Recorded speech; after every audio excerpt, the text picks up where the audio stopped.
Regarde, quand tu fais de la monnaie, par exemple, sur le marché, le billet que tu utilises, le billet que tu vas donner au vendeur, en fait, ça va tourner jusqu'à ce que peut-être que ça te revient. Et ben, c'est la même chose, en fait. C'est la même chose avec les autres. C'est vraiment savoir que dans l'univers aime bien le positif et le négatif.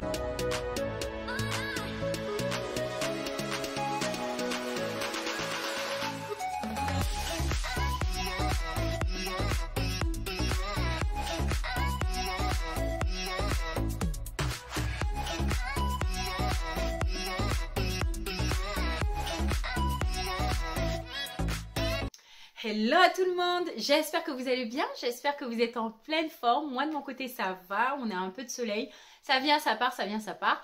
Bon, en tout cas aujourd'hui je viens avec une petite vidéo pour toi, c'est pour ton bien-être. Donc je vais te parler des 5 choses qui te permettront d'être bien. Je t'invite à t'installer, à prendre un petit thé et c'est parti parce que pour l'instant il fait pas encore très beau, hein. Donc c'est parti. Première des choses, donc on va parler du temps. Le temps c'est très important, mais vraiment de pouvoir organiser son temps. Moi je me dis, vaut mieux faire peu mais bien. C'est-à-dire que faut que dès le soir par exemple, faut prévoir déjà qu'est-ce que vous avez à faire le lendemain.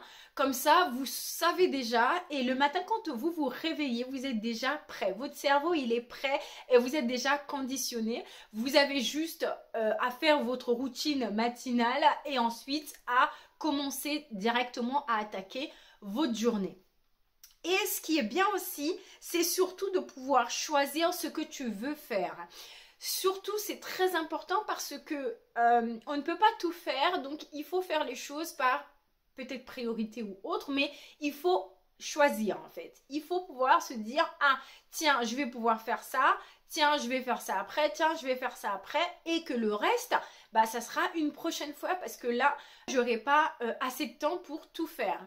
Et c'est super important de pouvoir aussi se laisser du temps pour pouvoir faire les choses. Il faut pas en fait trop se précipiter à faire les choses parce que à un moment donné, en fait, soit on va mal faire les choses, soit on va tellement aller vite qu'on n'a pas eu le temps de pouvoir en fait analyser chaque chose qu'on faisait, parce que des fois il y a des choses qu'on fait dans notre vie qui nous demandent un peu plus de temps que d'autres. Je prends par exemple l'exemple allez, des courses. Quand tu vas faire les courses tous les mois, c'est pas la même chose que quand tu vas faire les courses sur un coup de tête. Parce qu'en fait, quand tu vas faire les courses tous les mois, ça t'oblige en fait à t'organiser pour que tu puisses diminuer les coûts et tout le bordel, et surtout aussi que tu saches qu'est-ce que tu vas choisir, qu'est-ce que tu vas mettre dans ton caddie. Donc en fait là, c'est la même chose parce que quand tu vas faire les courses vraiment sur un coup de tête, et bah, tu vas prendre des choses à gauche à droite et finalement quand tu regardes bien, bah, ça te reviendra beaucoup plus cher. Et en plus de ça, tu vas sûrement prendre des choses que tu n'as pas forcément besoin. Donc c'est pour ça que vraiment gérer son temps, c'est vraiment très important. Planifier ses activités, c'est vraiment très important. Deuxième chose, c'est lié à l'énergie. Vraiment, c'est très important. Moi, j'insiste sur ce point-là. Parce qu'on a des personnes dans notre entourage qui vraiment nous bouffent notre énergie. Il y a des personnes qui nous vident, en fait, clairement. Et soit par rapport à leur karma, soit par rapport à leurs humeurs, soit par rapport à leur personne, tout simplement, en fait, qui font que cette personne-là, quand elle vient vers toi, à chaque fois, elle te bouffe de l'énergie. Soit parce qu'elle a besoin de telle ou telle chose, soit parce que bah, c'est une personne qui est, c'est un peu un gouffre.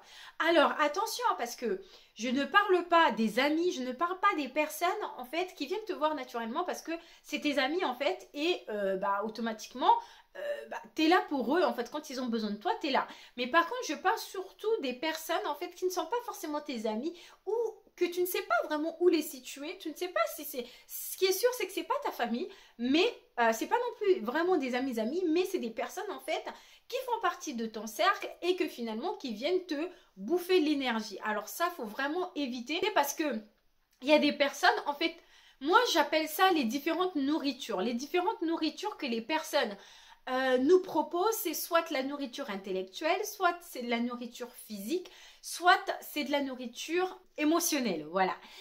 Donc, du coup, la nourriture intellectuelle, ça va être une personne qui va venir vers toi, mais qui va toujours t'enrichir en fait. À chaque fois que tu as une conversation avec cette personne-là, bah, tu es enrichi, tu sors un peu plus grand en fait, un peu plus grandi. La nourriture, donc les personnes qui te proposent plutôt de la nourriture physique, ça va être peut-être un peu peut-être le contact qui va te permettre de moins te sentir seul. Les personnes avec qui il y a peut-être un contact physique, ça peut être un câlin, ça peut être des embrassades, ça peut être voilà tout ce qui en fait te permet de pouvoir te réconforter un peu, tout ce qui est lié un peu au physique en fait, au contact.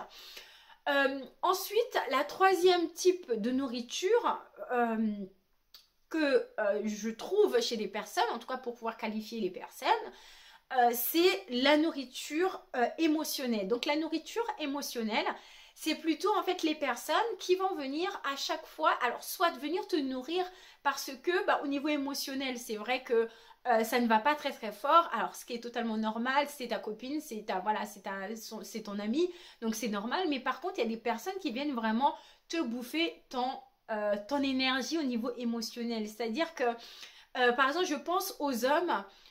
Vous avez sûrement eu des relations où il y a un homme qui à chaque fois vous fait passer pour la mauvaise personne. Cet homme-là va te faire passer pour celle qui est à la source des problèmes dans votre couple. Si rien ne va dans votre vie de couple, c'est à cause de toi.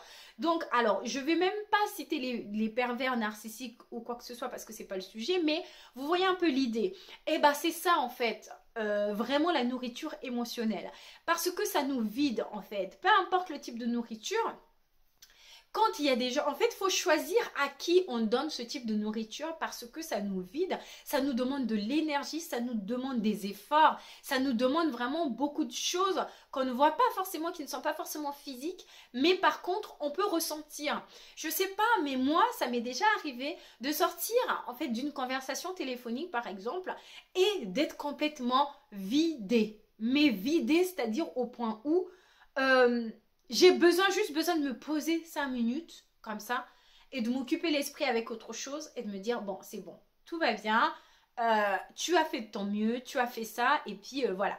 Et ça, en fait, on ne se rend pas compte, mais vraiment, on ne se rend pas compte, mais c'est vraiment un élément très important, en fait, parce que ça impacte automatiquement nos activités dans la vie, nos activités dans notre journée, pardon, nos activités dans notre vie de tous les jours, la vie professionnelle.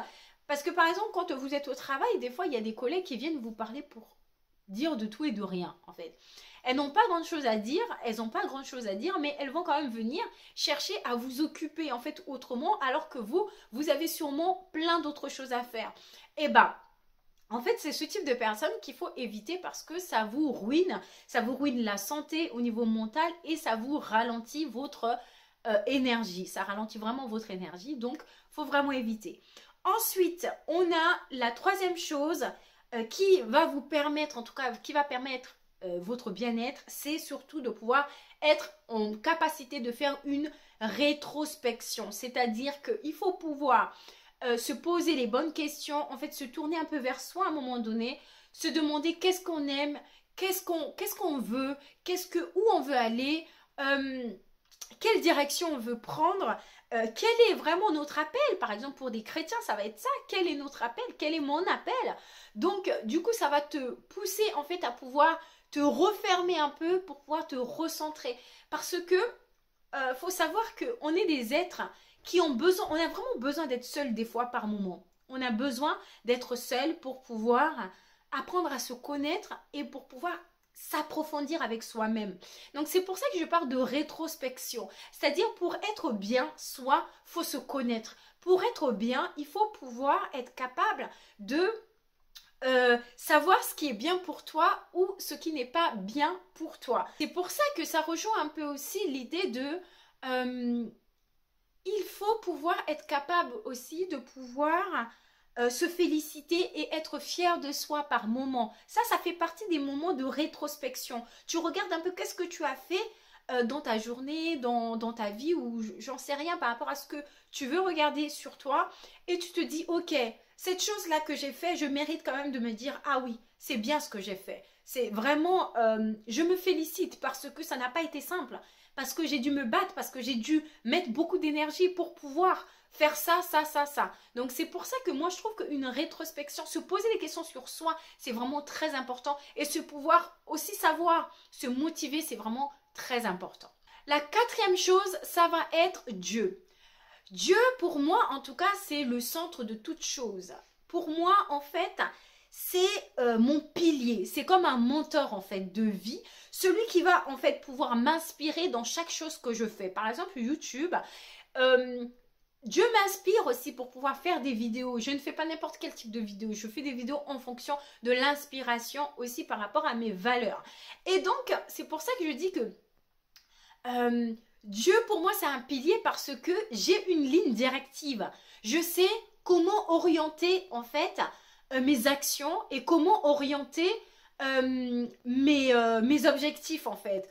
En fonction de quel est mon pilier, mon mentor. Qu'est-ce qui m'apprend, qu'est-ce qui est bon pour moi, en fait. Voilà, c'est surtout ça. Donc pour moi, Dieu, en fait, c'est vraiment la source de tout. Et quand des fois je fais quelque chose, je vais faire des actions ou des choses et que je vais être complètement fatiguée, vidée, eh ben, où est-ce que je vais trouver ma source? Ça va être dans Dieu. Parce que pour moi, c'est vraiment un pilier pour mon bien-être. Quatrième chose, je ne sais pas si j'ai déjà dit 4, mais bref, c'est la suite. Quatrième chose, ça va être les autres. Les autres, pourquoi?